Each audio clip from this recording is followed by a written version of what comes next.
நாளிலே இந்த ஆராதனை ஒரு சடங்காச்சாரம் அல்ல. අද දවසේදී මේ নমස්කාරය ඇවිල්ලා සංස්කෘතියක් නෙමෙයි. நீங்க நினைக்கலாம் ඔයගොල්ලෝ හිතන්න පුළුවන් நான் காலெல்லாம் கழுவி திருவிருந்தெல்லாம் எடுக்க வேண்டியதா இருக்கிறதே அப்படி. කකුලේම ඔදලා රාත්‍රී භෝජනය ගන්න ඕනේ කියලා. ஆண்டவர் அதை செய்யும்படியாய் சொல்லவில்லை. දෙවියන් වහන්සේ ඒක කරන පිණිස කිව්වේ නැහැ. அது ஒரு உபதேசம் அல்ல.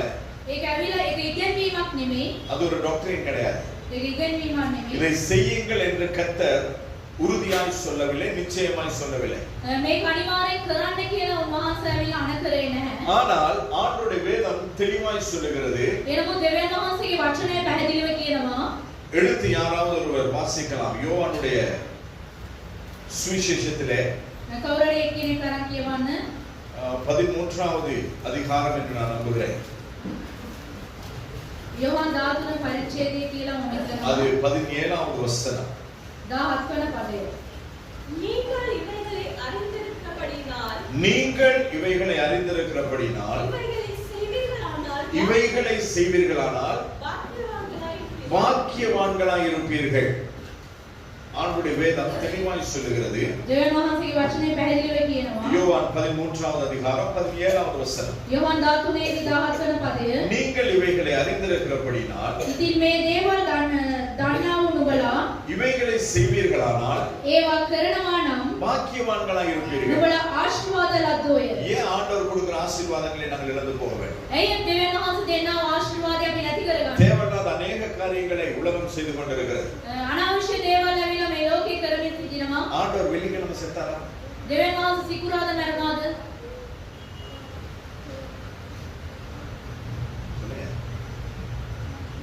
மூன்று நாள் ஆண்டவர் දෙවියන් වහන්සේ கல்லறையிலே வைக்கப்பட்டிருந்தார். සෝන්ගේ සිටියා. அப்ப வெள்ளிக்கிழமை அவர் மரித்திருந்தால் සිකුරාදා උන්වහන්සේ මැරිලා තිබුණා නම් ஞாயிற்றுக்கிழமை அவர் உயிரோடு கூட எழும்பினார்.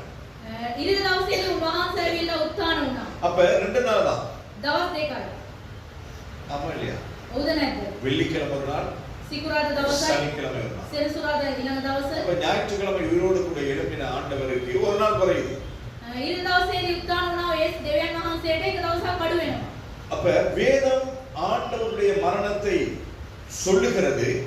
වචනේ බයිබලයේ ඇවිල්ලා දෙවියන් වහන්සේගේ මරණය කියනවා. ஆனால் வெள்ளிக்கிழமை என்று சொல்லப்படவில்லை. එනමුත් සිකුරාදා කියලා නැහැ. எனவே வேதம் சொல்லாத எதையும் நாங்கள் செய்கிறதில்லை, செய்யவும் கூடாது. බයිබලයේ කියපු නැති කිසිම දෙයක් අපි කරන්න හොඳ නැහැ, ඒක කරන්නේත් නැහැ. ஆண்டவர் ஞாயிற்றுக்கிழமை உயிர்த்தெழுந்தார். வாரத்தின் முதல் நாள் அவர் உயிரோடு கூட எழுந்தார் என்று வேதம் தெளிவாய் சொல்லுகிறது. සතියේ පළවෙනි දින දෙවියන් වහන්සේ නැගිටිනායි කියලා බයිබලයේ කියනවා. அதை நாங்கள் ஒவ்வொரு ஞாயிற்றுக்கிழமையும் கொண்டாடுகிறோம். ඒක අවිල්ලා සතිපතා අවිල්ලා ඉරිදා දවසේදී අපි සමරනවා. அநேக திருச்சபைகளில் ஹாப்பி ஈஸ்டர் அப்படின்னு சொல்லி சொல்லுவாங்க. බොහෝ සභාවල් වල හැපි ඊස්ටර් කියලා කියනවා. ஈஸ்டருக்கும் கிறிஸ்துவுக்கும் என்ன சம்பந்தம்? ඊස්ටර්ට கிறிஸ்து ක්‍රිස්තුස් වහන්සේට මොනව සම්බන්ධයද? சம்பந்தம் கிடையாது. කිසිම සම්බන්ධයක් නැහැ. ஈஸ்டர் என்கிறது எஸ்தார் என்பதான தேவதையினுடைய பெயர். ඊස්ටර් කියන්නේ එස්ථා නැමැති ඒ ස්ත්‍රීගේ නම. அப்ப அந்த எஸ்தார் என்று சொல்லுகிறது அந்நிய ஒரு தேவதை, அந்நிய தெய்வம். එස්ථා කියන්නේ ඒ අන්‍ය ස්ත්‍රියක්. அந்த தெய்வம் ஒரு விபச்சார ஒரு கடவுள். ඒ ස්ත්‍රිය විලා වෛශ්‍යාකම් කරවු දෙවි කෙනෙක්. அப்ப இந்த பேரை சொல்லி ஞாயிற்றுக்கிழமை நாங்க எல்லாரும் வாழ்த்துனா எப்படி இருக்கும்? මේ නම කියලා ඉරිදා දවසේදී අමෝම අපි ඇවිල්ලා බ්ලස් කරන්න කොහොමද වෙන්නේ? நல்லா இருக்கும். හොඳට කීයද? கர்த்தருக்கு பிரியமில்லாத எதையுமே சபையில செய்யக்கூடாது. දෙවියන් වහන්සේ ප්‍රිය නැති දේයක් අපි සභාවේ කරන්න හොඳ නැහැ. அதனால தான் நம்முடைய திருச்சபையிலே கிறிஸ்துமஸ் கொண்டாடுறது கிடையாது. ඒක තමයි ක්‍රිස්මස් එක සමරන්නේ නැති. கிறிஸ்துமஸுக்கும் இயேசு பிறப்புக்கும் என்ன சம்பந்தம்? ක්‍රිස්මස් එකට යේසුස් වහන්සේගේ ඉපදීමට லத்தீன் பாஷையிலே கிரைஸ்ட் மாஸ் என்பதுதான் கிறிஸ்துமஸ் என்பதாய் தள்ளி வந்திருக்கிறது. ලැතින් භාෂාවේ ඇවිල්ලා ක්‍රිස්මස් கிரைஸ்ட் மாஸ். ක්‍රයිස්ට් මාස් කියන එක තමයි. அதாவது கிறிஸ்துவின் பலி. ක්‍රිස්තුස් වහන්සේගේ පූජාව. கிறிஸ்துவின் பலிக்கும் கிறிஸ்துவின் பிறப்புக்கும் என்ன சம்பந்தம்? ක්‍රිස්තුස් වහන්සේගේ පූජාවට ක්‍රිස්තුස් වහන්සේගේ ඉපදීමට සම්බන්ධය කුමක්ද? நோவாவினுடைய வெள்ளத்துக்கு நாட்களை கர்த்தர் எழுதி வைத்திருக்கிறார். නෝවාගේ ජලගැන්මට දෙවියන් වහන්සේ කාලය ලියලා තිබෙනවා. ராஜாக்களுடைய அரசாட்சிக்கு கர்த்தர் நாட்களை வருஷங்களை எழுதி வைத்திருக்கிறார். ඒ රජවරුන්ගේ කාලයට උන්ගේ අවුරුදු ගාන ඇවිල්ලා දෙවියන් වහන්සේ ලියලා තියෙනවා. அப்படி இருக்கும் பொழுது உலக ரட்சகருடைய பிறப்பை ஏன் எழுதி வைக்கவில்லை? ඒම තියෙද්දි මේ ලෝකේ ගැලවුම් කරුවාගේ ඉපදීමේ දවසේ ලියලා නැත්තේ. எழுதி வைக்காமலே இந்த கொண்டாட்டம்னா ලියලා නැතුවම මෙච්චර සමරනවා නම් எழுதி வச்சா எப்படி இருக்கும்? ලියලා තියුණා නම් මොනවා වේද? உலகத்திலேயே சாராயம் விக்கிறது அதிகமா விக்கிறது ஈஸ்டருக்கும் கிறிஸ்மஸும் தான். කසිප්පු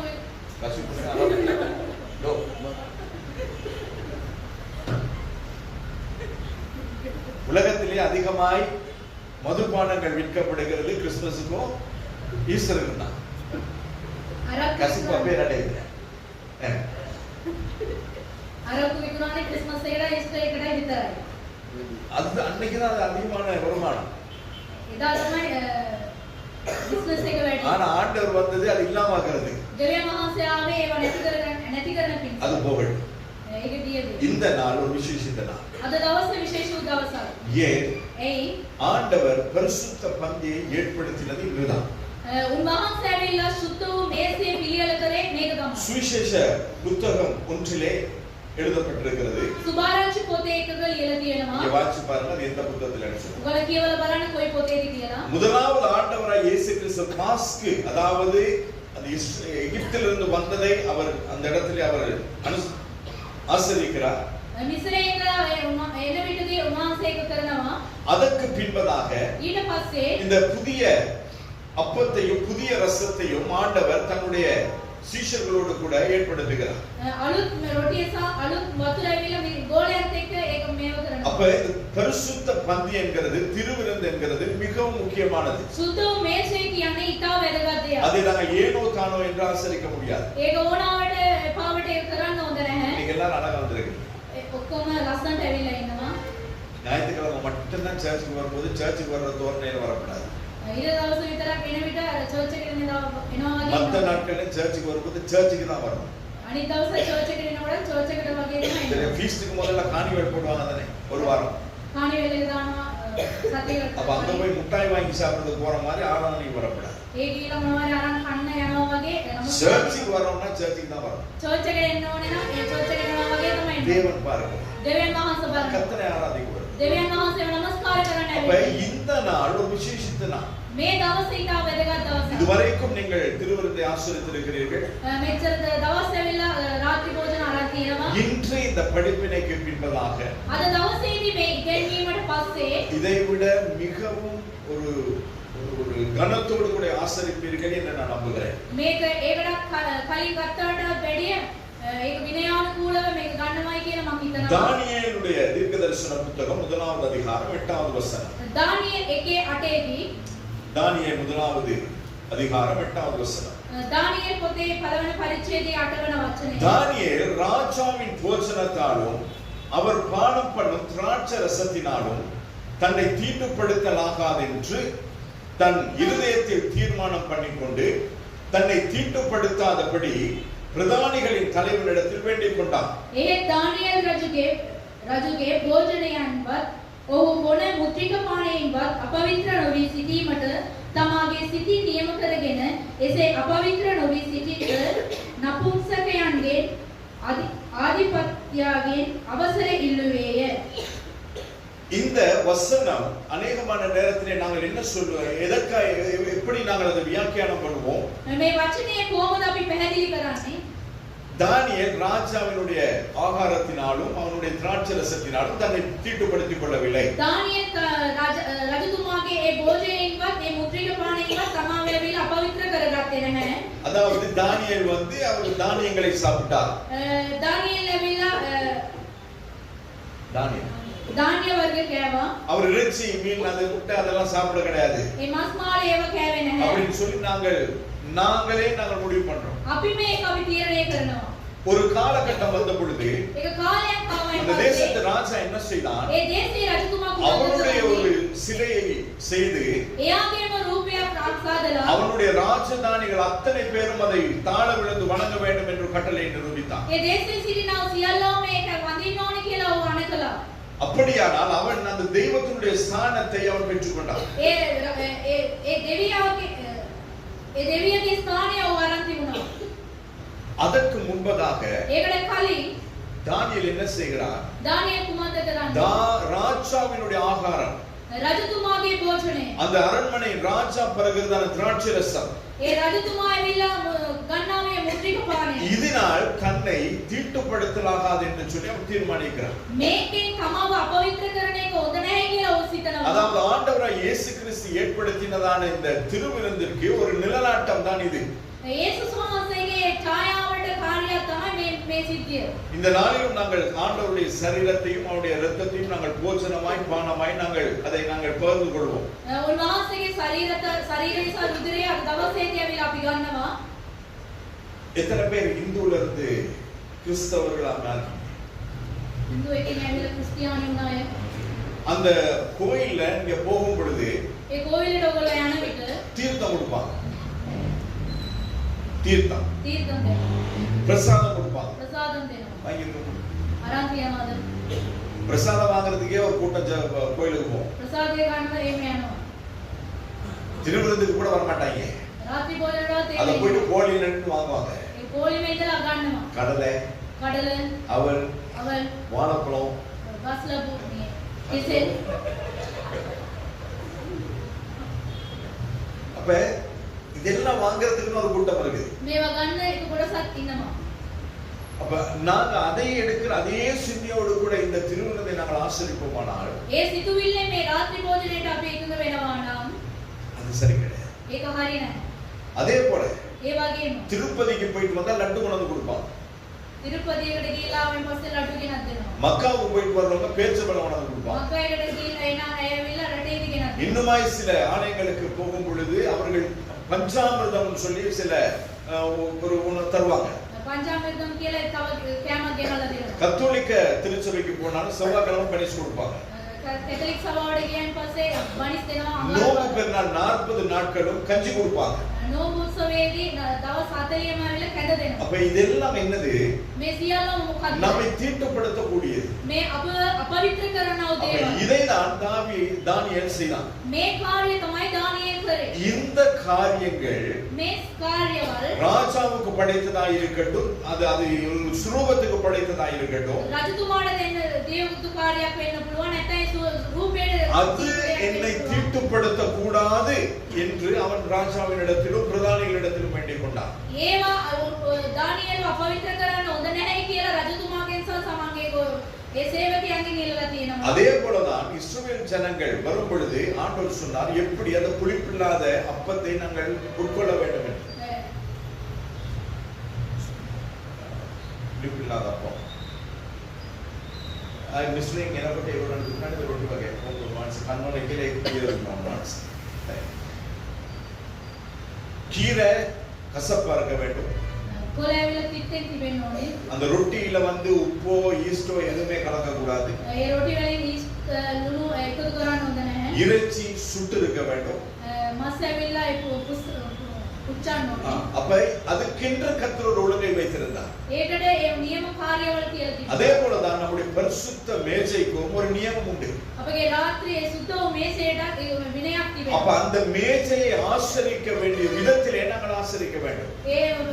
ඒ සුද්ධ වූ මේසය ඇවිල්ලා ඒ විනයානුකූලව ඒකට අපි සහභාගී அந்த மேஜையை நாங்கள் சரியான விதத்திலே ஆசரிக்காத பட்சத்திலே ඒ මේසයට ඇවිල්ලා අපි සහභාගී වුණේ නැත්නම් හරියානුකූලව என்னென்ன நடக்கும் என்பதையும் வேதத்தில் நாங்கள் பார்க்கிறோம். මොනවද සිද්ධ වෙනවයි කියලා අපි බයිබලයේදී බලනවා.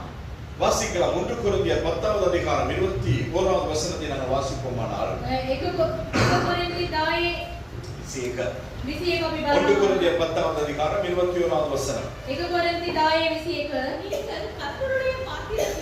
நீங்கள் கர்த்தருடைய பாத்திரத்திலும் பேய்களுடைய பாத்திரத்திலும் பானம் பண்ண கூடாதே. நீங்கள் கர்த்தருடைய போஜன பந்திக்கும் பேய்களுடைய போஜன பந்திக்கும் பங்குள்ளவர்களாய் இருக்க கூடாதே என்று சொல்லி வேதம் தெளிவாய் சொல்லுகிறது. නුඹලාට ස්වාමීන් වහන්සේගේ කුසලානින්ද යක්ෂයාගේ කුසලානින්ද බොට්ට නුපුළුවන ස්වාමීන් වහන්සේගේ මේසයටද යක්ෂයාගේ මේසයටද පංගුකාරයන් වන්නට නුඹලාට නුපුළුවන. நாங்க என்ன சொல்லுவோம்? අපි මොනවද කරන්නේ? அதற்கு ஒரு முலாம் பூசும்.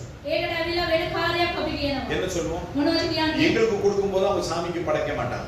අපිට දෙන්න කාලේ අපිට ඒගොල්ලන් දෙවියන්ට දෙන්න කල අපිට ඒගොල්ලන් දෙනවා. அது அவங்க படைக்கிறது வந்து வேற.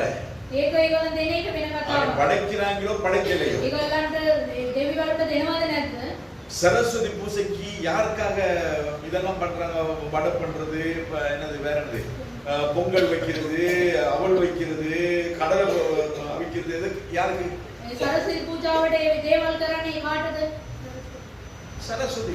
ඒ දෙවිවරුන්ට තමයි அப்ப කරන්නේ. அந்த நாட்களுக்காக நியமித்து அதை அவர்கள் செய்கிறார்கள். ඒ දිනයක් ඒගොල්ලන් වෙන් කරලා ඒ කාර්යය ඒ දෙවිවරුන්ට அவர்கள் කරනවා. படைக்கிறாங்க, படைக்கல, அது ரெண்டாவது பட்சம். ඒ දෙවියන්ට ඒගොල්ලන් දෙන එක ඒ වෙන කතාවක්. ஆனால் அது அந்த தெய்வத்திற்கென்று நியமிக்கிறபடினால நமக்கு அதுக்கு சம்பந்தம் கிடையாது. ඒ දෙවිවරුන්ට ඒගොල්ලන් කරන ඉන්න ඒකට අපි ඇවිල්ලා සහභාගී වෙන්න හොඳ නැහැ. உங்களுக்கு பொங்கல் சாப்பிடணுமா? ඕගොල්ලන්ට පොංගල් කන්න කැමතිද? எனக்கு கொஞ்சம் ஒரு 2 நாளைக்கு முன்ன சொல்லுங்க, சிஸ்டர் பண்ணி தருவாங்க. දවස් දෙකකට කලින් කියන සිස්ටර් අදලා දෙන්න.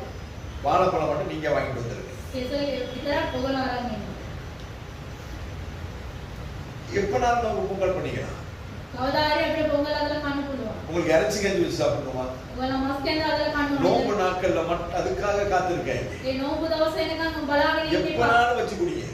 ඕගොල්ලන් කැමති දවසකට අදලා அப்ப කන්න. அந்தந்த நாட்களுக்கு அவர்கள் நியமிக்கிறதுபடினாலே அது யாரு? நாங்கள் கிறிஸ்துவின் பந்தியிலே சேர வேண்டிய நாங்கள் பேய்களின் பந்தியிலே சேர்ந்து கொண்டிருக்கிறோம். අපි ඒ දවස්වල ඒවට අපි ඇවිල්ලා සහභාගී වෙනකොට ක්‍රිස්තුස් වහන්සේගේ භෝජනයට යන්නේ නැතුව යක්ෂයාගේ භෝජනයට අපි එකතු அப்ப වෙනවා. இப்படிதான் நாம் எது பாவம் எது பாவம் இல்லை என்று தெரியாமல் நாங்கள் செய்து கொண்டிருக்கிறோம். මේ වගේ තමයි කොයි එකද පව් නැහැ කියලා දන්නේ නැතුව අපි කරනවා. அதே 1 கொரிந்தியர் 10வது அதிகாரம் 7வது வசனத்தை நாங்கள் வாசிக்கும் பொழுது ඒක කොරින්ති 10:7 අපි කියවන විට ஜனங்கள் புசிக்கவும் குடிக்கவும் உட்கார்ந்து விளையாட எழுந்திருந்தார்கள் என்று எழுதியிருக்கிறபடி அவர்களில் சிலர் விக்கிரகாராதனைக்காரர் ஆனது போல நீங்களும் ஆகாதிருங்கள். සෙනඟ කන්ටද බොන්නද ඉඳ ක්‍රීඩා කරන්නටද නැගුණේ යයි. ලියා තිබෙන ලෙස ඔවුන්ගේ සමාරෙකු මෙන් රූපවන්දින්නෝ නොවෙල්ලා. இன்னைக்கு நம்ம சர்ச்சில் இதுகள் நடக்குது இல்லையா? අපේ සභාවල් වල මේ වගේ දේවල් සිදු වෙන්නේ නැද්ද? சாப்பாடு, කෑම, அதுக்கு பிறகு சாப்பாடு, ட்ரிங்க்ஸ் எல்லாம் வச்சு ஒரு கார்னிவலோ ஃபெஸ்டிவலோ ஏதாவது ஒரு நாம் ஒரு கொண்டாட்டம் நடத்துகிறோம். මොනවාරි කරලා කානිවල් එකක් මොකක් කරේ කරලා මොනවාරි සමරනවා. அதுக்கு பின்பதாக கேம்ஸ் நடத்துறோம். ඊට පස්සේ ඇවිල්ලා මොකක් කරේ ක්‍රීඩාවක් කරනවා. கேட்டா நாங்க சொல்லுவோம் இது என்னது ஃபேமிலி டே, ඊට පස්සේ කියන්නේ ෆැමිලි ඩේ. ஃபன் டே. මේ ෆන් ඩේ කියලා කියනවා. இதெல்லாம் ஒரு சண்டே எல்லாம் வச்சுக்கிறது. මේක ඇවිල්ලා ඉරිදා දවසක තියෙනවා. ஆராதனை அரை மணி நேரம், 1 மணி நேரம், 1.5 மணி நேரம், 2 மணி நேரம் நடத்த வேண்டிய ஆராதனை அரை மணி நேரத்துக்கு சுருக்கிட்டு පැය දෙකක් කරන්න ඕන නමස්කාරය ඇවිල්ලා පැය භාගයට කෙටි කරලා அதுக்கு பிறகு உட்கார்ந்து சாப்பிடுறதுன்னா, குடிக்கிறதுன்னா, விளையாடுறதுன்னா, ඊට පස්සේ කනවා බොනවා ඒ වගේ සෙල්ලම් කරනවා. ஆராதனையில 2 மணி நேரம் உட்கார்ந்து இருக்க முடியாது. දෙවියන් වහන්සේගේ නමස්කාරයේදී පැය දෙකක් වාඩි වෙලා ඉඳලා இது 4 மணிக்கு முடிஞ்சாலும் வீட்டுக்கு போக மாட்டாங்க. හතරට ඉවර වුණා ගෙදර යන්නේ නැහැ. இது நாம செய்யறோமா இல்லையா? අපි මේවා කරනවද නැද්ද? ஆவிக்குரிய சபைகளிலே நாங்கள் செய்து கொண்டிருக்கிறோம். ආත්මික සභාවල් වල මේවා කරනවා. அதுக்கு பின்பதாக என்ன நடக்கும்? ඊට පස්සේ මොනවද වෙන්නේ? அதுக்கு பிறகு என்னது, அவர் நிர்வாணமாக வேண்டியது. ඊට පස්සේ නිර්වස්ත්‍ර වෙනවා. பாவம் உள்ள அப்படியே வருது. පාපය ඇවිල්ලා ඒවම ඇතුළට වෙනවා. எனவே திருச்சபையை நாங்கள் திருச்சபையாய் மாத்திரம் பாவிக்க வேண்டும். සභාව දෙවියන් වහන්සේගේ සභාවක් මෙන් පාවිච්චි කරන්න. தேவனுடைய பந்தியை அது கனத்துக்குரியதாய் நாங்கள் மதிக்க வேண்டும். දෙවියන් වහන්සේගේ භෝජනය ඒක ඇවිල්ලා උසස් වූ කාර්යයක් ඇඩියට පිළිගන්න. அதே 10வது அதிகாரம் ඒ දාවලි 4, පරිච්ඡේදයේ 5வது வசனத்தை நீங்கள் வாசிப்பீர்களானால் 4 සහ 5 ඔයගොල්ලන් කියවනවා. எல்லாரும் ஒரே ஞானப்பானத்தை குடித்தார்கள். எப்படி எனில் அவர்களோட கூட சென்ற ஞான கண்மலையின் தண்ணீரை குடித்தார்கள். அந்த கண்மலை கிறிஸ்துவே.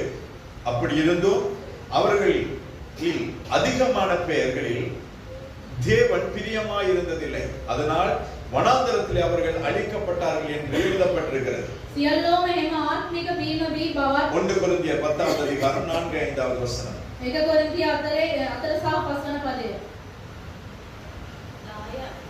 தாயே நகரப்பா 10வது அதிகாரம் 4-5வது வசனம். அப்ப இதுல என்ன சொல்லப்பட்டிருக்கிறது?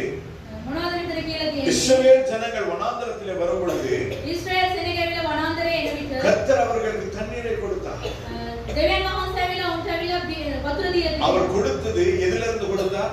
මොකෙන්ද උන්වහන්සේ දුන්නේ? கண்மலையிலிருந்து கொடுத்தார். ඒ පර්වතයෙන් දුන්නේ. அந்த கண்மலை யார்? ඒ පර්වතයේ කවුද? கர்த்தராகிய இயேசு கிறிஸ்து. ස්වාමීන් වහන්සේ යේසුස් වහන්සේ. ஆண்டவராகிய தேவன் மோசேயினிடத்தில் சொன்ன அந்த கண்மலையை பார்த்து பேசு. දෙවියන් වහන්සේ කිව්වා මෝසස්ට ඒ පර්වතයේ දෙස බලලා කතා කරන්න. ஆனால் முதலாவது முறை அடித்த நேரம் தண்ணீர் வந்தது. පළවෙනි සැරේ ගෙවුවන් පස්සේ වතුර ආවා. ஆனால் இரண்டாவது முறை ஆண்டவர் சொன்னதை பார்த்து பேசு. දෙවෙනි වතාව වහන්සේ කිව්වා ඒ දෙස බලලා කතා කරන්න. ஆனால் அந்த ஜனங்கள் மீது இருந்த கோபத்தின் நிமித்தமாக ඒ සෙනඟ තිබුණා ඔය කෝපයේ හේතුවෙන්. கர்த்தரை பரீட்சை பார்த்தது நிமித்தமாக දෙවියන් වහන්සේව සෝදිසි කළ බලන්න ඕනේ. கர்த்தர் மீது மோசேக்கு இருந்த வைராக்கியத்தின் நிமித்தமாக මෝසස්ට දෙවියන් වහන්සේ කරේ තිබෙච්චා ඒ ලොකු වෛරාග්‍ය කමෙන්ට அந்த கண்மலையை மோசே அடித்தான். මෝසස් හැවිලා ඒ පර්වතයේ දෙස ஆனாலும் தண்ணீர் வந்தது. එනමුත් වතුර ආවා. ஆனால் கர்த்தருடைய வார்த்தைக்கு கீழ்ப்படியவில்லை. එනමුත් දෙවියන් වහන්සේගේ වචනයට කීකරුනේ නැහැ. அதனால் மோசே வாக்கு பண்ணப்பட்ட தேசத்துக்கு போகவில்லை. මෝසස්ට පොරොන්දු දේශයට යන්න බැරි වුණා. எனவே நாங்கள் எதை செய்தாலும் கர்த்தர் சொல்லுகிறதை மாத்திரம் நாங்கள் சொல்லணும். අපි මොනවා කරා දෙවියන් වහන්සේ කියන එක විතරමයි කරන්න ඕනේ. முதலாவது பாவம் என்ன? පළවෙනි පාපය කුමක්ද? முதலாவது பாவம் என்ன? පළවෙනි පාපය කුමක්ද? சொல்லுங்க.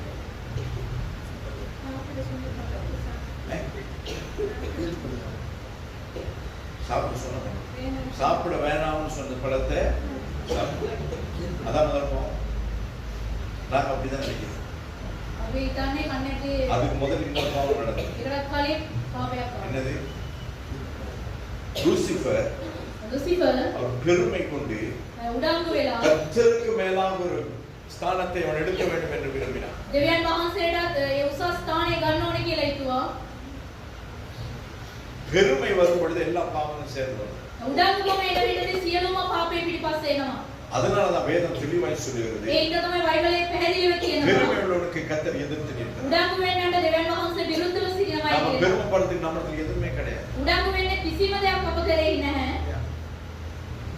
பெருமை උඩඟුකම வராதபடிக்கு பார்த்துக் கொள்ள வேண்டும். ඒක එන්නේ නැතුව බලාගෙන ඉන්න.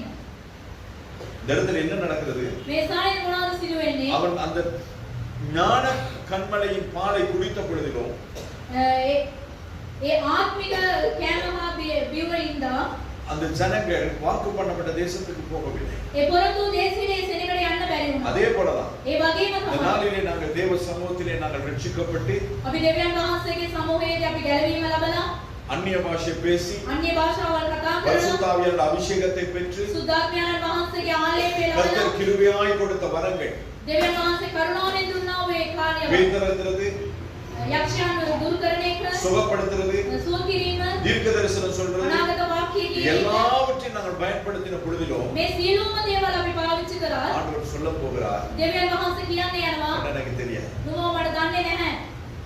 அப்படி சொல்லுகிறதற்காக நாங்கள் கர்த்தரை ஆராதிக்க வேண்டிய அவசியம் கிடையாது. ඒව කියන එක දෙවියන් වහන්සේව නමස්කාර කරන්න ඕනේ නැහැ. ஒண்ணுமே செய்யாட்டாலும் මොනවා කරේ නැති වුණත් நம்முடைய வாழ்க்கையில அற்புதங்கள் அடையாளங்களே நம்முடைய சபையில நடக்காட்டாலும் අපේ සභාවේ කිසිම පුදුම දෙයක් ආස්කම් සිදු වෙන්නේ නැති වෙන්න පුළුවන්. கர்த்தர் சொல்லுகிறதை செய்தால் போதும். දෙවියන් වහන්සේ කියපු එක විතරක් කරොත් ඇති. பரலோக போய் ස්වර්ග රාජ්‍යයට යන්න පුළුවන්. பில்லி கிராம் බිලි ග්‍රෑම් அவர் ஒரு அற்புதமும் செய்யவில்லை. එයා වෙල කිසිම ආස්කමක් කරේ නැහැ. யோவான் ஸ்நானகன் යෝහන් බෞතිස්මය ஒரு அற்புதமும் செய்யவில்லை. කිසිම දෙයක් කරේ නැහැ. அவர் செய்த ஒரே ஒரு காரியம் வர்றவன் எல்லாத்தையும் பார்த்து திட்டினார். එයා කරපු එකම දෙයක් ඇවිල්ලා එන කට්ටියටම බැන්නා. வரும்போதே சொன்னார் வில்லிய பாம்பு குட்டிகளே அப்படின்னார்.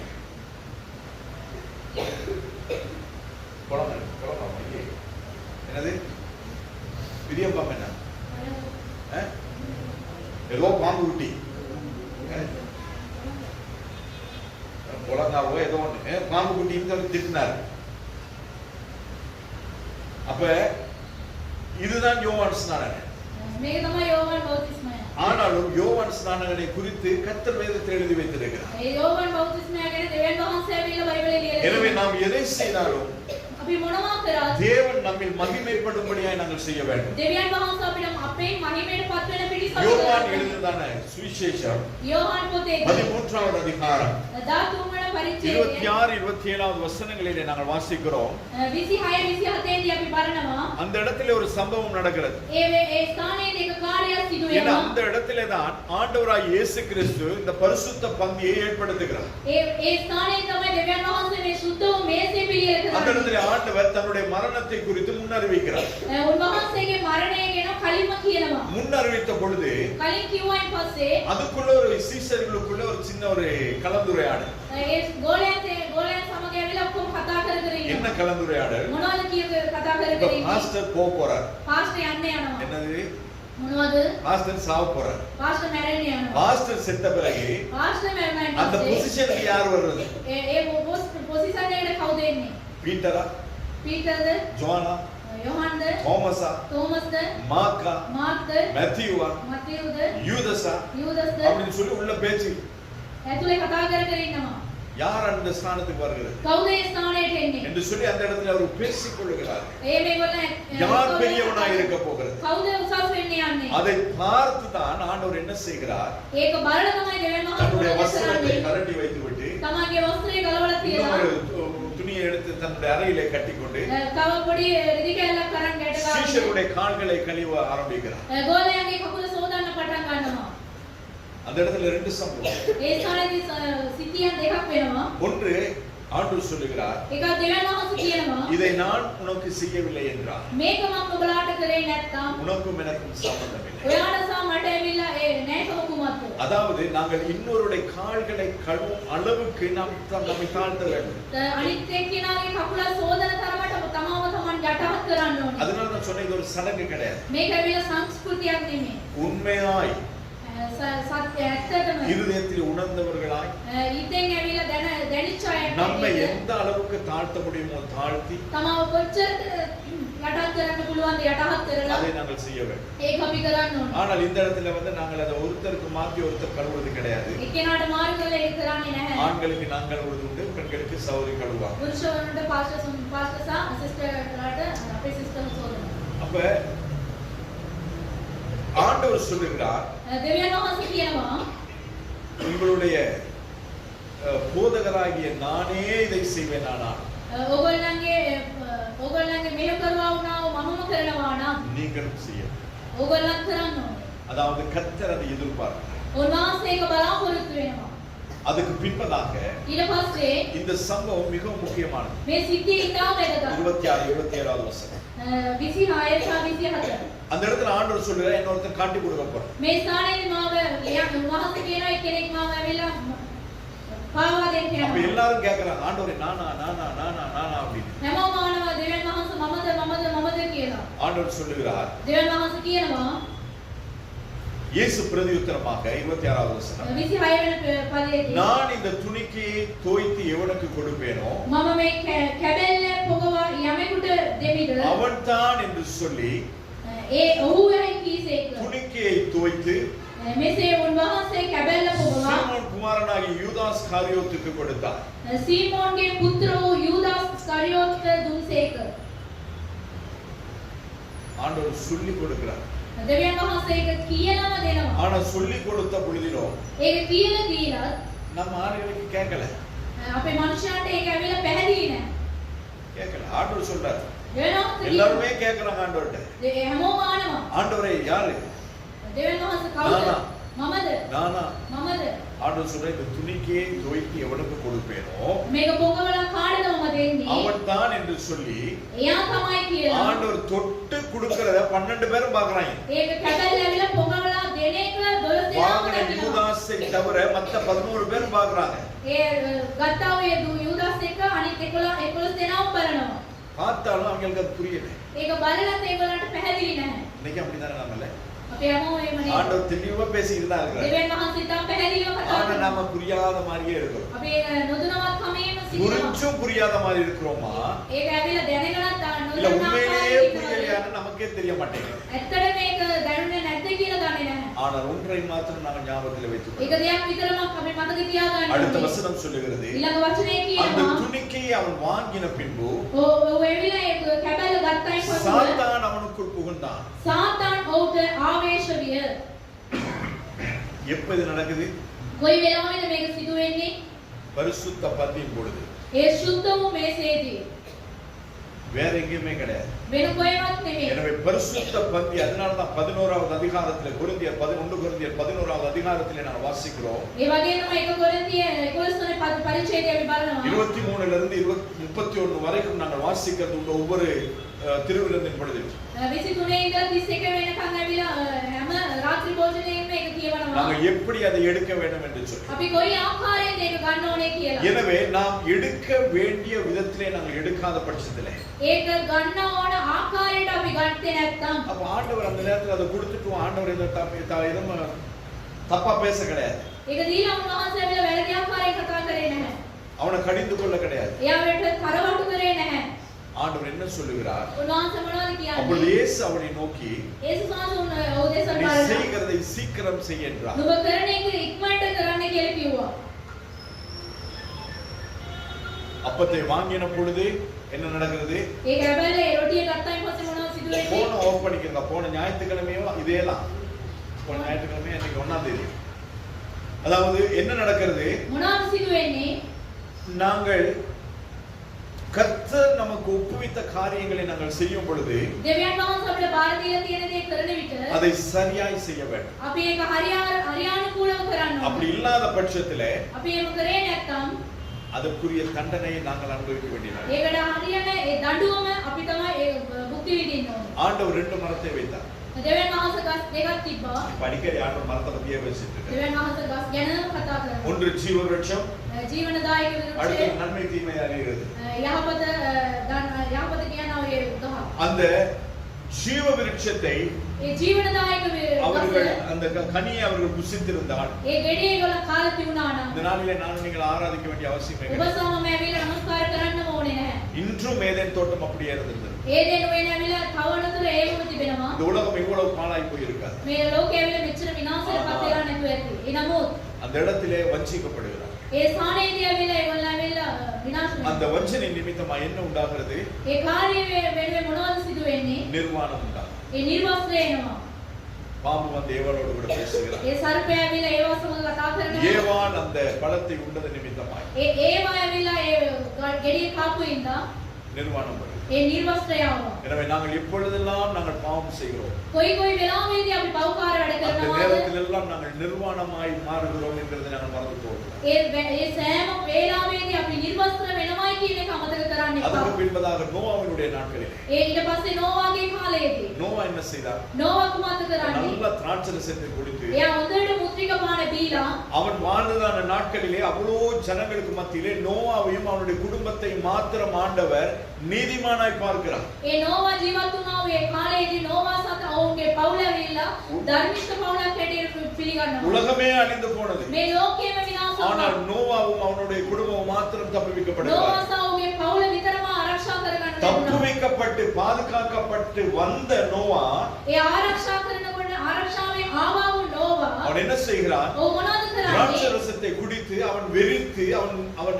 ஆடை விலகிப்படுத்திருக்கிறான். ඒ මුත්‍රික පාන හොඳට බීලා තමව දන්නේ නැතුව තමන්ගේ වස්තුවේ නැතුව නිදීගෙන සිටියා. அவனுக்கு 3 பிள்ளைகள்.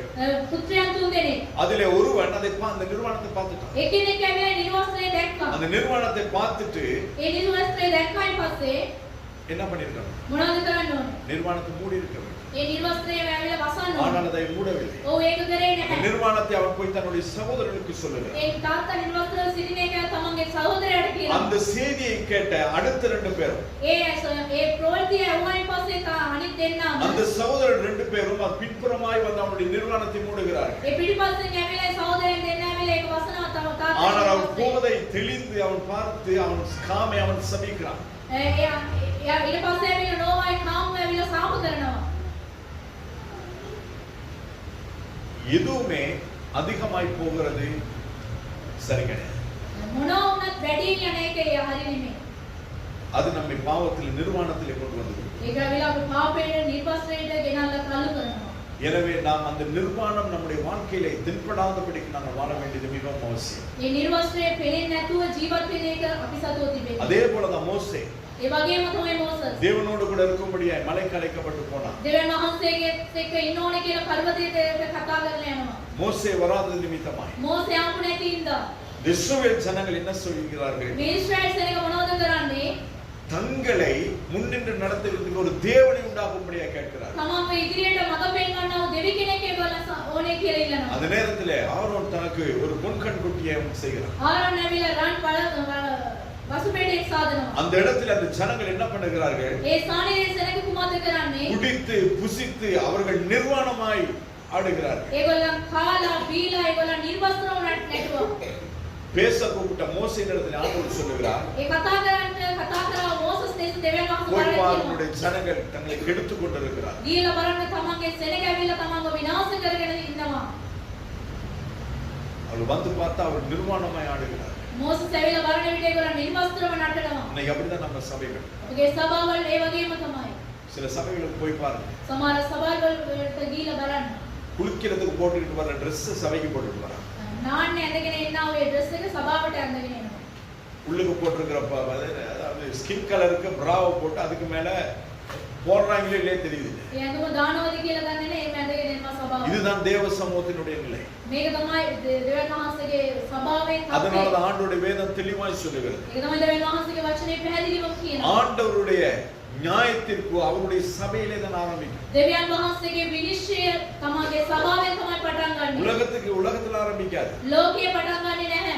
அவருடைய சபையிலே தான் நியாயத்திற்கு ஆரம்பிக்கும். උන්වහන්සේගේ සභාවෙන් තමයි පළමුවෙන් කොට පටන් அந்த ගන්නේ. நியாயத்திற்குள்ளிருந்து தப்பும்படியாய் தான் ඒ විනිශ්චයෙන් ඇවිල්ලා අපි බේරෙන්න ඕනේ නිසා තමයි. ஆண்டவராய் இயேசு கிறிஸ்து தன்னுடைய ஜீவனை எனக்காய் உங்களுக்காய் கொடுத்து இந்த சபையை ஏற்படுத்தினார். ඔය දෙවියන් වහන්සේ වූ යේසුස් වහන්සේගේ ජීවිතේ දීලා උන්වහන්සේ මේ අපට මේ සභාව ආරම්භ වෙන්නේ. அவருடைய இரத்தம் நம்முடைய பாவங்களை கழுவி நம்மை நீதிமானாய் மாற்றியிருக்கிறது. උන්වහන්සේගේ ලේ අපගේ පාපයේ සෝදලා අපේ ධර්මිෂ්ඨයෙක් කොට පත් කරලා තිබෙනවා. அவருடைய சரீரம் நம் மீது வர இருந்ததான எல்லா ஆக்கினை தீர்ப்புகளில் இருந்தும் நம்ம மீது வர இருந்ததான எல்லா வியாதி வருத்தங்கள் பலவீனங்கள் இருந்தும் கர்த்தர் நம்மை காத்திருக்கிறார். උන්වහන්සේගේ ශරීරය අපකට එන්න තිබෙනා සෑම ලෙඩ රෝග වලින් සෑම දඩුවමින් අපිව බේරලා තිබෙනවා.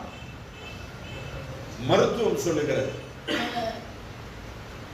மருத்துவம் டாக்டர் சொல்லுகிறார். ડોક્ટર્ස්ලා කියලා දෙනවා.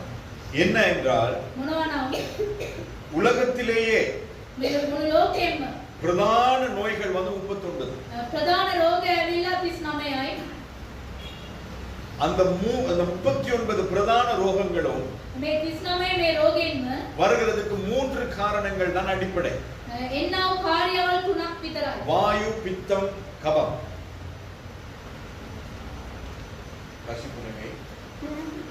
கஷ்டப்படுங்க. வாயு, பித்தம், கபம். அதாவது வாதய, பித்த, கபம்ன்றது சளி. செமம். இந்த 3 தான் 39 பிரிஞ்சு நம்முடைய வியாதி வருத்தங்களை நமக்கு கொண்டு வருகிறது. මේ වායු සහ මේ පිත්ත සහ මේ සෙම මේ තුනම එකව වෙලා තමයි මේ ලෙඩ රෝග. நிறைய பேர் சொல்றாங்க கேஸ்ட்ரிக் வந்தா ஹார்ட் அட்டாக் வரும். ગેස්ટ્રિක් ආවම heart attack එක එනවා. அப்ப கேஸ்ட்ரிக்கும் ஹார்ட் அட்டாக்கும் என்ன சம்பந்தம்? ગેස්ટ્રિක් එකට heart attack එකට මොනවද சளி සම්බන්ධය? வந்துச்சுன்னா நியூமோனியா வந்து லங்ஸ்ல எல்லாம் சளி இதாகி கடைசியா செத்து போயிடும். සෙම ආවයින් පස්සේ මේ වගේ කාර්යවල වෙලා මැරෙනවා. பித்தம் வந்தா என்ன ஆகும்? පිතාවදී මොනවද වෙන්නේ? கல்லீரல் வேலை செய்யாம போயிடும். ඒ කාර්යවල වැඩ அப்ப කරන්නේ. இதெல்லாம் மனுஷனுக்கு ஏற்பட்டால் என்ன ஆகும்? கடைசியா அவன் செத்து போயிடும். මේ මනුෂ්‍යයන්ට මේ වගේ ලෙඩ அப்ப රෝග இதெல்லாம் நமக்கு வரக்கூடாது என்பதற்காக தான் ஆண்டவர் 39 அடிகளை நமக்காய் பட்டிருக்கிறார். මේවනේ දේවල් එන්න හොඳ නැහැ කියලා තමයි උන්වහන්සේ කසපාරවල් 39ක් දින්දුවා. அப்ப இதை இவ்வளவோ பாடுகளை பட்டு தான் கர்த்தர் நமக்கு இந்த பரிசுத்த பந்தியை ஏற்படுத்தி கொடுத்தார். මෙච්චර කාර්යවල උන්වහන්සේ කරලා තමයි මේ සුද්ධ වූ මේසයට උන්වහන්සේ ආවිල්ලා අපේ සුදුසුකම් அதனால හැටියට தான் பரிசுத்த பந்தியை நாங்கள் ஆசரிக்கும் பொழுது ඒ සුද්ධ වූ මේසයට අපි යන විට 1 கொரிந்தியர் 11வது அதிகாரம் 25வது வசனத்தில் நாங்கள் வாசிக்கிறோம். 1 கொரிந்தி 11:25 දී අපි බලනවා. இந்த திருவிருந்து வந்து ஒரு புதிய உடன்படிக்கை. මේ රාත්‍රී භෝජනය කියන්නේ අලුත් කිවිසුමක්. இது ஒரு covenant. මේ කිවිසුමක්. யாரோட இந்த உடன்படிக்கை பண்ணுகிறோம்? කාත් එක්කද මේ කිවිසුම ඇති කරගන්නේ? தேவனோடு. දෙවියන් වහන්සේත් එක්ක. சாதாரண மனுஷனோடு கூட கிடையாது. සාමාන්‍ය මිනිසෙක් එක්ක නෙමෙයි. நாங்க ஒரு இன்னொரு நாட்டோடு கூட நாங்கள் உடன்படிக்கை பண்ணினாலே நாங்கள் எவ்வளவு அதை காக்கிறோம்.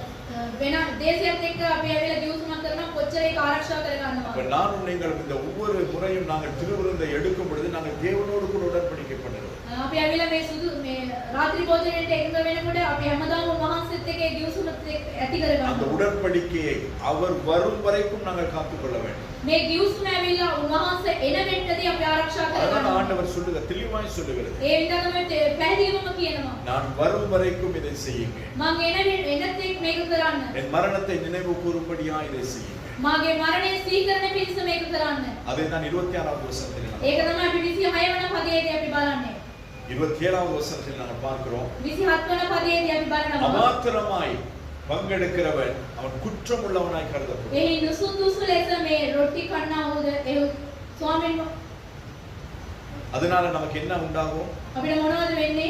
வியாதி வருத்தங்கள் வரும். ලෙඩ රෝග වෙනවා. அநேகர் நித்திரையும் அடைந்திருக்கிறார்.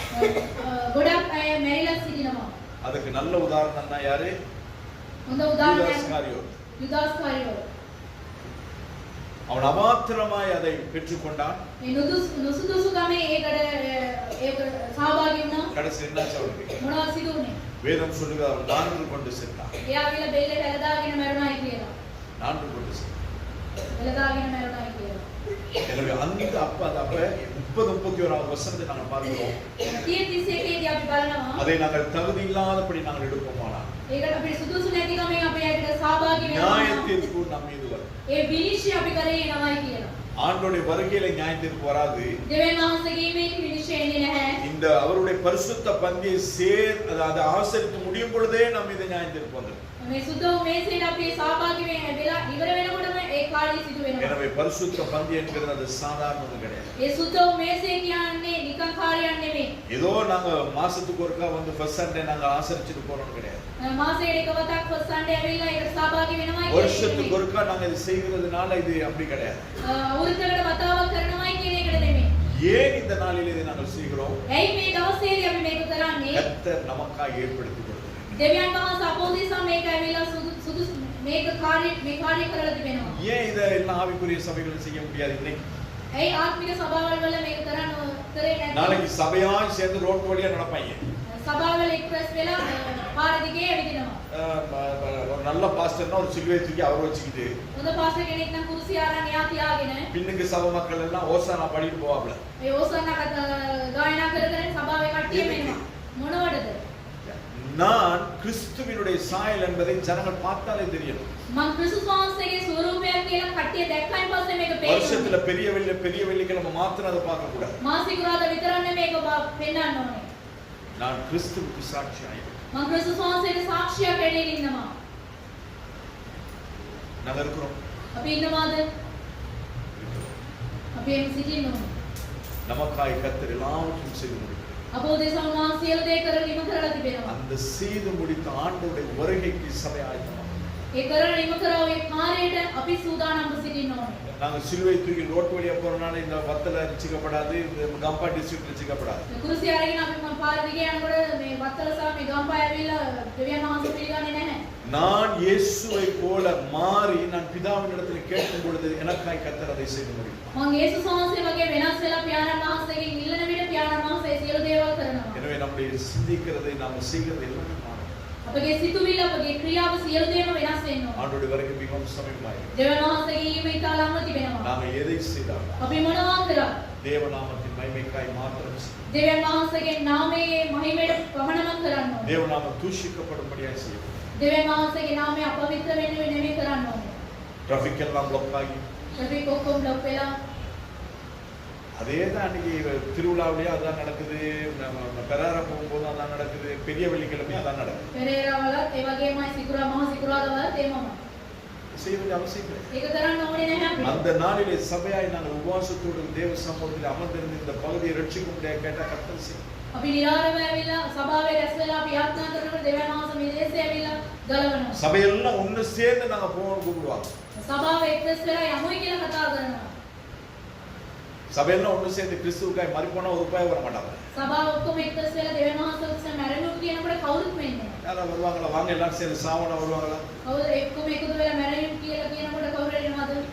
வாங்க எல்லாரும் ஒரு என்ன என்ன ஷெப்பர்டியன் வாக் போவோம், அந்த பீட்டர்ஸ் வாக் போவோம், ஜோசபியன் வாக் போவோம் அப்படின்னா எல்லாரும் வருவாங்க. මේ වගේ දේවල් වලට යමුයි කියලා කියනකොට හැමෝම එනවා. வாங்க எல்லாரும் சேர்ந்து கிறிஸ்துவுக்காக சாவோம் அப்படின்னா ஒரு ரூபாய் வர மாட்டாங்க. එන්නේ ක්‍රිස්තුස් වහන්සේ උදෙසා මැරෙමුයි කියනකොට කවුරුත් වෙන්නේ නැහැ. இதுதான் உலகம். මේක තමයි ලෝකය. ஆனால் அதுபடி நானும் நீங்களும் இல்லாதவர்கள். ඒ වගේම ඔබ සහ මම නැතුව වෙනවා. வெளியே காட்ட வேண்டிய அவசியமே கிடையாது. එළියේ පෙන්වන්න ඕනේ නැහැ. நானும் என் தேவன், මා සහ මගේ දෙවියන් වහන්සේ. எனக்கும் என் தேவனுக்கும் உள்ள உறவு. මට සහ මගේ දෙවියන් වහන්සේ அதை තියෙන நாம சரிப்படுத்திட்டா மத்த எல்லாமே சரியாயிடும். ඒක අපි අරිගස්ස ගත්තා නම් සියලු දේවල් හරියනවා. இயேசு சுமந்து போன சிலுவை எவ்வளவு வெயிட் தெரியுமா? යේසුස් වහන්සේගේ කුරුසේ බර කොච්චරද කියලා දන්නවද? 130 கிலோ. 130යි. 2 கிலோ 5 கிலோ அரிசி அரளிய பேக் தூக்கவே நாம முக்கிட்டு இருக்கோம். කිලෝ 5 කාරලිය බෑග් එක උස්සනවත් අපි ආවෙ කිඳිරි ගගා ඉන්නවා. இன்னைக்கு என்ன ஃபைபர்ல ஒரு சிலுவை செஞ்சு நாம தூக்கிட்டு போறோம். ෆයිබර් එකේ කුරුසියක් හදාගෙන அது வெயிட்டே கிடையாது. ඒක බර නැහැ. ஆண்டவர் தூக்குன அந்த இந்த பக்கத்துல இருக்க அந்த தடி மாத்திரம் ඒ මැද තිබෙනා ඔය කෑල්ල විතර 70 கிலோ කිලෝ 70ක්. தூக்கணும். උස්සන්න පුළුවන්ද? ஒரு பாஸ்டருக்கு தூக்கி வச்சு கட்டி அனுப்பி விடணும் ரோட்ல. ෆාස්ට් එකේ කොට ගැට කාලා තියන්න. அதுக்கு பிறகு அவர் அந்த அந்த அந்த பெரிய வெள்ளிக்கிழமையே நினைக்க மாட்டாங்க. මා සිකුරාගම එයා හිතන්නේ නැහැ. கர்த்தர் நல்லவராக இருக்கிறார். දෙවියන් වහන්සේ යහපත් වේ. எதை செய்தார் මොනවා කරා? கர்த்தருக்கு என்று செய்வோம். ස්වාමීන් වහන්සේ උදෙසා கர்த்தர் කරමු. சொன்னபடி செய்வோம். ස්වාමීන් වහන්සේ කියපු පරිදි கர்த்தர் කරමු. நம்மை ஆசீர்வதிப்பார். උන්වහන්සේ අපිට ආශිර්වාද இந்த කරනවා. நேரத்தில் யாரெல்லாம் மூழ்கி ஞானஸ்தானம் எடுத்திருக்கிறோம் කවුරු කවුරුද ඇවිල්ලා බෞතිස්මාරම් තියනවාද? அவர்கள் எல்லாம் ඒගොල්ලෝ සියලුම இந்த දෙනවා. இடத்துல வந்து நாம் அமர்ந்து கொள்வோம். මේ ස්ථානයේ ඇවිල්ලා අපි වාඩි වෙමු. இது ஒரு சடங்காச்சாரம் கிடையாது. මේක ඇවිල්ලා සංස්කෘතියක් නෙමෙයි. கர்த்தர் வேதம் சொல்லுகிறார். දෙවියන් වහන්සේගේ වචනේ இதை කියනවා. நீங்கள் அறிந்திருக்கிறீர்கள். මේක ඔයගොල්ලන් දැන இதை සිටිනවා. நீங்கள் செய்வீர்களானால் මේක ඔයගොල්ලන් කරනවා නම් பாக்கியவான்களாய் இருப்பீர்கள். භාග්‍යවන්ත ඔයා அந்த කියලා. பாக்கியவானா இருக்கும்படி ඒ භාග්‍ය අපිට ඕනේ. இந்த நாளிலே அந்த ஆண்டவராய் இயேசு கிறிஸ்து நமக்கு செய்து காண்பித்த அந்த தாழ்மையின் கிரியை நாங்களும் செய்து යේසුස් වහන්සේගේ ඒ යටහත්කමේ ක්‍රියාව අපි ගැන அவர் நமக்காய் ஏற்படுத்தின அந்த பரிசுத்த பந்தியை நாங்கள் ஆசீர்வதிக்கிறோம். අප උදෙසා සූදානම් කරලා තිබෙනා ඔය රාත්‍රී භෝජනයට අපි அது நம்முடைய வாழ்க்கையை மாற்றட்டும், අපගේ ජීවිතය වෙනස් කරන්න நம்முடைய පුළුවන්. குடும்பத்தை ஆசீர்வதிக்கட்டும், අපගේ පවුල ආශිර්වාද நம்முடைய කරන්න. வியாபாரத்தை நம்முடைய தொழிலை ஆசீர்வதிக்கட்டும், අපගේ ව්‍යාපාරය අපගේ රස්සාව ආශිර්වාද நம்முடைய பிள்ளைகளுடைய කරන්න. எதிர்காலத்தை අපගේ ஆசீர்வதிக்கட்டும். දරුවන්ගේ අනාගතය ආශිර්වාද இது எல்லாமே කරන්න. நமக்கு தருகிறது வந்து சிலுவை. මේ සියලුම දේවල් දෙන්නේ ඒ කුරුසිය තමයි. இதெல்லாம் நமக்கு தருவது சிலுவை. මේ සියලු දේවල් දෙන්නේ කුරුසිය நாங்கள் විතරයි. சிலுவை குறித்து மட்டும் மேன்மை பாராட்டுவோமானால், ඒ කුරුසිය ගැන විතරමක් අපි කතා அந்த කරනවා. சிலுவையிலே சிந்தப்பட்ட இரத்தத்தை குறித்து மாத்திரம் நாங்கள் மேன்மை பாராட்டுவோமானால், ඒ කුරුසිය වැගුරුනේ ලැබුණා ඔය ලේ විතරක් අපි කතා කරනවා. அவர் எனக்காய் விட்டு தந்த ஒப்பு கொடுத்த அவருடைய சரீரத்துக்காய் மாத்திரம் நாங்கள் மேன்மை பாராட்டுவோம். මා උදෙසා කඩලා දුන්නා, මා උදෙසා බාර දුන්නා ඔය ශරීරය ගැන විතරමක් කතා அவர் කරනවා. வரும்பொழுது அவர் முன்பதாய் நிற்க தகுதியுள்ளவர்களாய் நான் நீங்கள் வாழ்ந்தோம். උන්වහන්සේ එන විටදී උන්වහන්සේ ඉදිරියේදී සිට ගන්නටද ඔබ සහ මම ඇවිල්ලා සුදුසුක් இது ஒரு එළියට சாதாரண පත් கிரியை கிடையாது. මේක සාමාන්‍ය කාර්යයක් නෙමෙයි. அவர் எனக்காய் சிந்தின அந்த இரத்தம், அவர் எனக்காய் விட்டு கொடுத்த ஒரு சரீரம். මා උදෙසා වැගුරුනා උලේ, මා උදෙසා කඩලා දුන්නා උන්වහන්සේ நிறைய ශරීරය. காரியங்கள் அதை குறித்து பேசிட்டே போறோம். අනෙකුත් දේවල් කතා කර කර ඉන්න පුළුවන්. பேசுற நேரம் போயிடும். කතා කරත් වෙලා යනවා. கர்த்தர் இந்த நாளில் இந்த கிரியைகளை கர்த்தர் கனப்படுத்தும். මේ ක්‍රියාව ගැන උන්වහන්සේ ඇවිල්ලා මහිමෙන් පත් எனவே மூழ்கி ஞானஸ்தானம் எடுத்தவர்கள் බෞතිස්ම ගත්තා සියල්ලෝම அப்படியே வந்து இதில் அமர்ந்து கொடுங்க. ඉස්සරහින් ඇවිල්ලා වාඩි වෙන්න. நம்மை ஒரு விஷயம் ஆராய்ந்து பார்ப்போம். අපි ඇවිල්ලා අපි සෝදිසි කරලා බලමු. நம்மை தகுதிப்படுத்திக் கொள்வோம். අපි ඇවිල්ලා අපි සුදුසුකම් එළියට පත් කරගමු. கர்த்தர் இந்த கிரியை மூலமாய் கர்த்தர் நம்மை ஆசீர்வதிப்பார். මේ කාර්යවල වලින් උන්වහන්සේ අපට ආශිර්වාද කරනවා.